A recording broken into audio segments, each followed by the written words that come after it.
I'm here with Nate Holden. I'm Ted Lange. We're here together, eating and talking. I just wanted to ask you, because Martin Luther King's birthday is coming up, but before we get into that, I wanted to find out what inspired you to go into politics? If Dr. King were here, he would tell you why he got into the nonviolent movement. And the same thing, reason why he got involved in the nonviolent movement and fighting against the segregation, discrimination, is why I got involved in politics.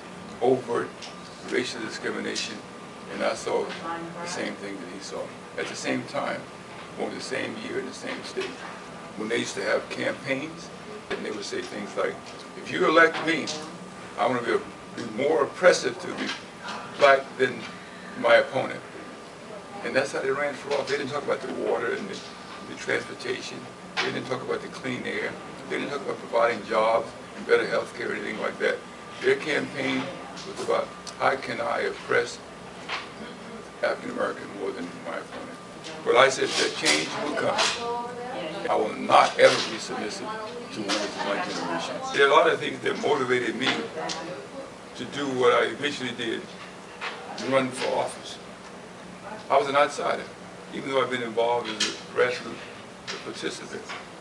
At the end of running against incumbents, they were structured, they were organized, they had a history. And I ran 3 times, and I lost. And the 4th time I ran for the state senate, I won. As an elected official, I supported a lot of good people that I believe are going to be responsive to the needs of our community. And they flipped once they got elected. So I didn't like that. For example, unfortunately there was an insurrection in South Central in 1965. And then one of my liberal friends introduced a bill that says, if you have 2 or 3 or more African Americans standing around together, that indicates they intend to incite to riot. Then another congressman talked about the Truth in Lending bill. Shortly thereafter, when Johnson took some of the money that was earmarked for the inner city to revitalize those inner city communities and used it for the war in Vietnam. What was your first introduction to Martin Luther King, that first moment that you became aware of him? After Rosa Parks said she was not sitting in the back of the bus, and I know what that's like. He went to this conclave of ministers and civil rights leaders in Alabama, and they selected him to be the spokesperson and the leader. That's how he got going. Before he died, Dr. Martin Luther King took a strong stand against the war in Vietnam. And he was admonished for doing that, because that's not civil rights. Yeah. He said there's still an injustice that is perpetrated on the people in our country and around the world, and we got to find a solution. He did not support the war in Vietnam. He did not support the funding that was being appropriated to fight the war and where the funding came from. It was earmarked for the inner cities and those kind of programs. And so he gave a last speech in California at the California Democratic Council, where I was there. Strong speech.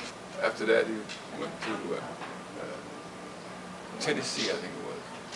And that's where he Memphis. Yeah. Memphis. Yeah. And that's where his life was taken. They said everybody goes, say kill him, didn't kill him. We don't know. And I guess we'll never know. As the story is written, and as it was told to us, me, that Martin Luther King went to see President Johnson. He says, now, we still don't have this Voting Rights Act.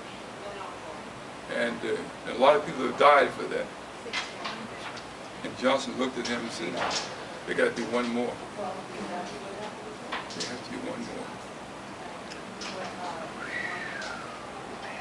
Did he say that? Of course, when he said, I got to the mountaintop, and look over and says, I won't be there, I can't see it, but my children will. You know, there has to be one more. And so, when he died, Johnson railroaded the Voting Rights Act through. And in doing that, they were able to deal with reapportionment and elect some minorities, African Americans, throughout various parts of the United States of America. They went after Jim Crow laws, they reversed them. They're not laws of land anymore. They said you cannot draw boundaries that preclude minorities from being elected. So the court took some broad positions, and that's how they began to get elected.